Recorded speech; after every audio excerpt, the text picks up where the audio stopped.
La publicidad. Historia y crítica de la opinión pública. La publicidad, según Habermas, es una herramienta de contrapoder utilizada por la clase burguesa contra la ciudad o el público. Jorge Habermas era un filósofo alemán. Nació el 18 de junio del año 1929. El concepto de publicidad nace en un ámbito privado con el fin de ordenar, persuadir a los ciudadanos. Por eso la burguesía dicta reglas para la publicidad, creando el mensaje publicitario para el Estado, que sería en este caso la burguesía, el mensaje publicitario mercantil, la opinión pública y la manera de circulación, que sería la prensa. Es decir, existía tres tipos de mensajes. A este conjunto de mensajes Habermas lo llama publicidad. Existía lo que era la publicidad de raciocinio, que se lo llamaba así a las normas, las formas y los sistemas de convivencia social, más conocido hoy como el sistema de Estado. También en la publicidad que interpelaba a la parte sensorial del ser humano, era más utilizado por el ámbito mercantil, de forma literaria, cultural, un público más intelectual era el principal consumidor de este tipo de publicidad. A lo largo del tiempo fue sufriendo transformaciones políticas, más precisamente en lo que tiene que ver con la función de la publicidad. Comenzó a darse cuando aparece lo que es la figura de la institución, o conocido como prensa. Esta nueva estructura comienza con la primer modificación, que es la exclusividad de la publicidad con el dominio total de lo privado y la burguesía. La opinión pública comenzó a apoderarse también de lo que es la publicidad a través de la prensa, que también entre sus modificaciones se incorporó la parte comercial, es decir, la venta de las noticias y luego también de la opinión.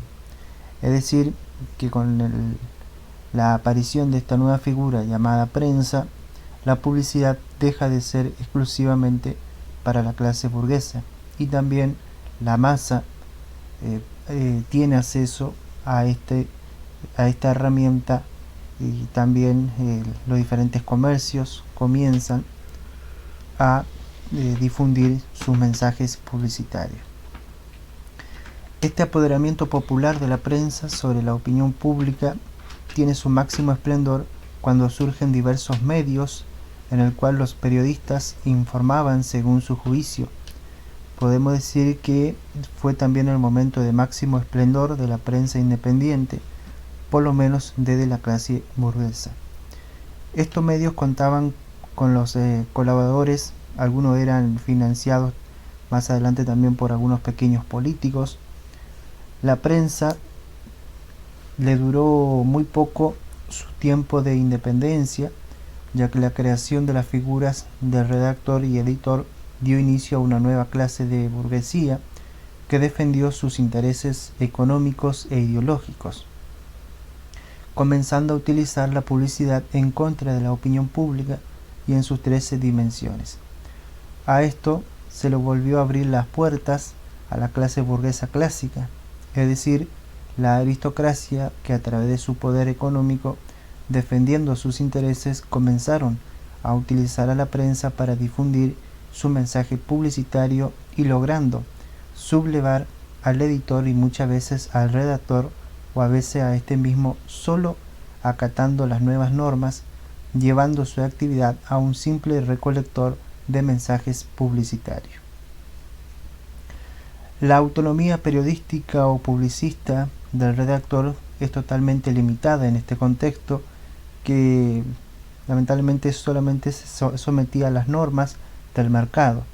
Este tipo de prensa también da origen a los medios políticos, es decir, medios militantes. En esta fase, el redactor, su situación empeoró en algunos países como Alemania, Inglaterra, Francia, entre otros, donde pasa a ser solamente un empleado de la empresa o un simple editor. La evolución de las herramientas o canales de transmisión del mensaje publicitario como lo que fue el telégrafo, el teléfono, la telegrafía, más adelante la radio y la televisión, llevó a la concentración tecnológica de los medios, logrando así obtener un gran poder publicitario y económico. Muchas también bajo control del Estado. Para Habermas, este es un claro ejemplo de una institución privada, de un público, de personas privadas en un espacio público, es decir, la clara expresión del poder de la publicidad en manos de la clase burguesa.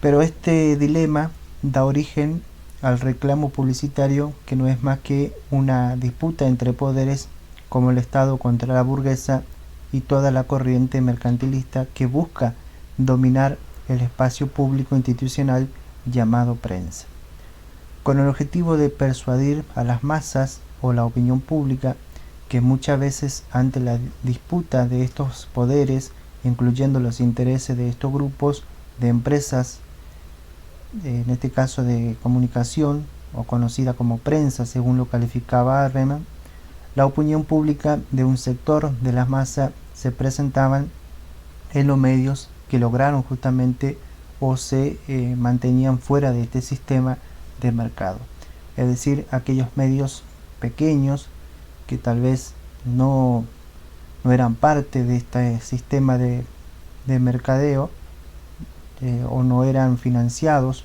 por estos grandes grupos o económicos o intereses, de alguna manera representaban al poder popular o a las culturas populares.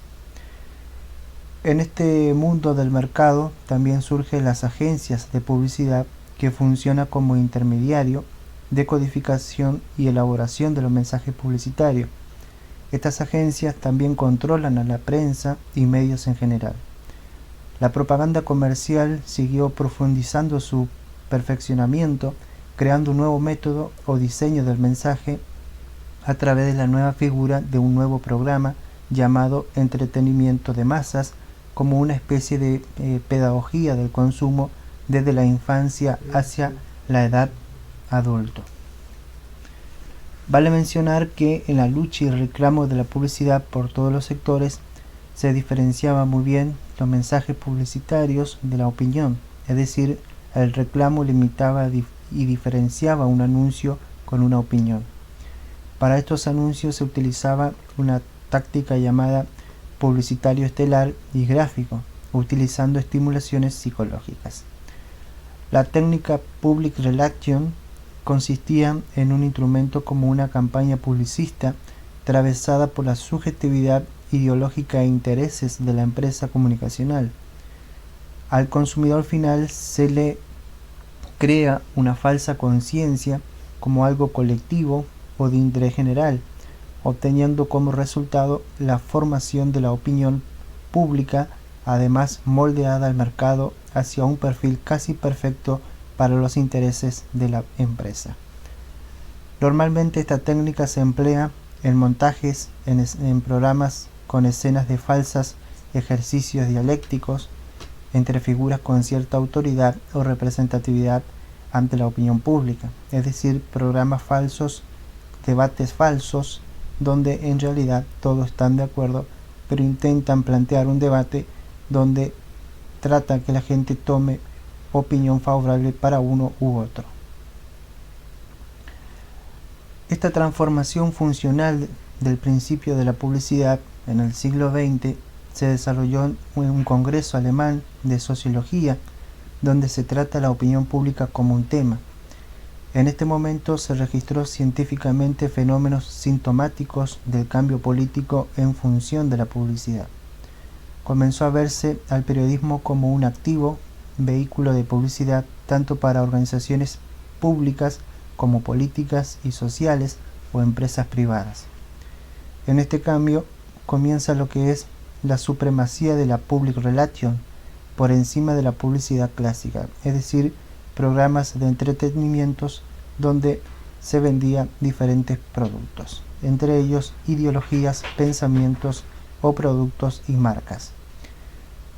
Esta última daba información sin opinión, pero la public relation lleva a una opinión direccionada a un interés en particular del emisor del mensaje.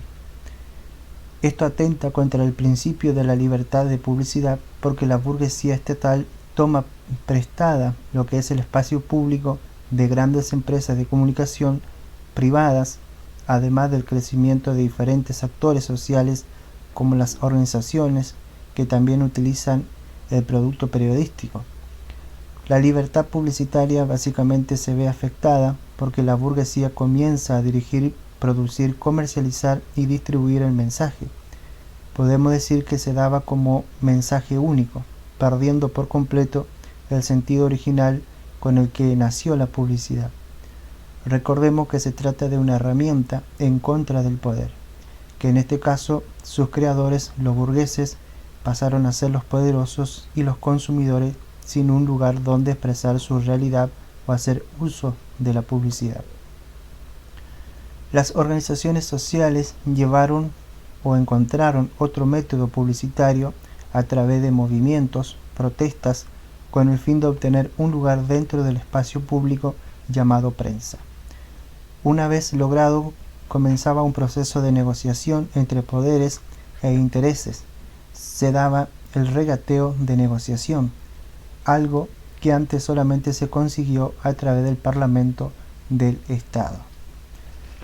Estas organizaciones sociales rompen con el paradigma de la publicidad tradicional, del raciocinio, pero necesariamente utiliza algunos factores de ella para tener también cierta legitimidad ante ese colectivo social que persigue un interés privado que lo convierte en público, en algo común en la opinión pública. Muchas veces se convierte también en asociaciones anónimas con el Estado que se origina también las negociaciones, que a veces el sistema público político recibe favores, viceversa también con estas organizaciones sociales que escapa a las normas jurídicas, haciendo también de su fortaleza la representatividad de un colectivo de un interés en común. La publicidad y lo que es la opinión no pública, la conducta electoral también de la población. Habermas mantiene que el sujeto receptor de los servicios del Estado no es alguien que participe de política, sino más bien es alguien que espera asistencia y solución sin querer imponer decisiones. Por su parte, el Estado administra, distribuye e intenta satisfacer de forma equitativa los intereses de la sociedad, que normalmente se reduce en lo que es manifestaciones políticas del propio Estado. Las organizaciones sociales de gran magnitud terminan siendo absorbidas por el poder político en tiempos de elecciones, porque los políticos toman su reclamo como propio con el fin de obtener el voto colectivo de esta organización. La degradación de la publicidad política es tal que la disputa electoral se da a través de opiniones de los referentes en cada organización políticas o que apoya a esta en el espacio público, es decir, en prensa, dejando atrás por completo lo que es el raciocinio clásico burgués. El raciocinio en el siglo XIX ocupaba un lugar de importancia, ya que en las personas más instruidas y con mayores rentas eran las que con más frecuencia votaban, los hombres y las personas que tenían acceso también a la publicidad. Las personas que eran indiferentes a las cuestiones políticas eran las más influenciables por los diferentes partidos políticos, organizaciones de sufragio. Esta indiferencia llevó a la total degradación como público de lo público por la inmovilización de éste. Tan solo un grupo minoritario participa de forma activa, dividida en grupos diferentes, políticas o sociales que persiguen un interés. Estos también se convierten en formadores también de opinión. La puesta en escena del debate de opiniones políticas en el espacio público genera una especie de reality surrealista que tiene como fin la formación de opinión.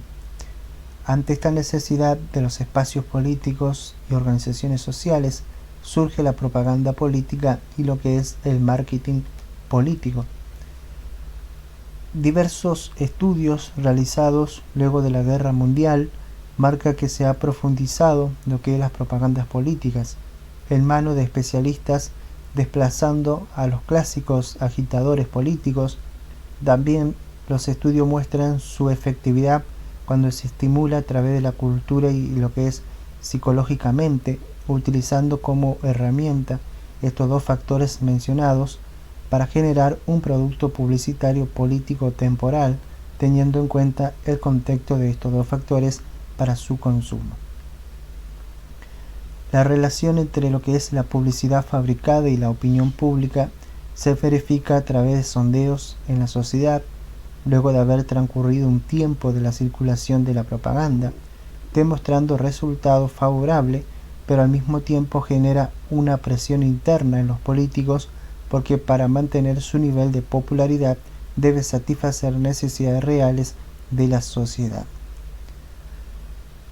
La publicidad política en el proceso de transformación del Estado liberal de derecho y también en el Estado social. En este ámbito, Habermas cuenta que la principal característica pasa por la regulación de la publicidad para garantizar la libre circulación de la opinión y al mismo tiempo garantizar la privacidad del individuo, acentuando esas normas a través de las instituciones democráticas. Habermas calificó como algo contradictorio y negativo estas medidas porque atenta contra la base del liberalismo, que manifiesta que estas normas son para organizar la libertad, el equilibrio entre lo público y lo privado, donde el Estado actúa solo cuando se vulnera estos principios. La opinión pública como ficción del Estado de Derecho y lo que es la disolución sociopsicológica del concepto. Habermas cree que la opinión pública significa cosas distintas, que cobra una notoriedad pública dentro de las normativas del poder político y social. La representatividad se da a través de los mensajes que circulan en los espacios públicos llamado prensa. Las instituciones democráticas, Estado, sociedad, cuentan con una opinión pública intacta, ya que ésta sigue siendo la única base reconocida de la legitimación del dominio político. El Estado moderno presupone como principio de verdad. Un intento sociológico de la clasificación. Los materiales de sondeos de opinión a cualquier grupo aplicado no implican una verdadera opinión pública, ya que estos métodos siguen marcando simplemente un interés privado del sector encuestado, que no necesariamente sea representante de un colectivo mayoritario o de la opinión pública.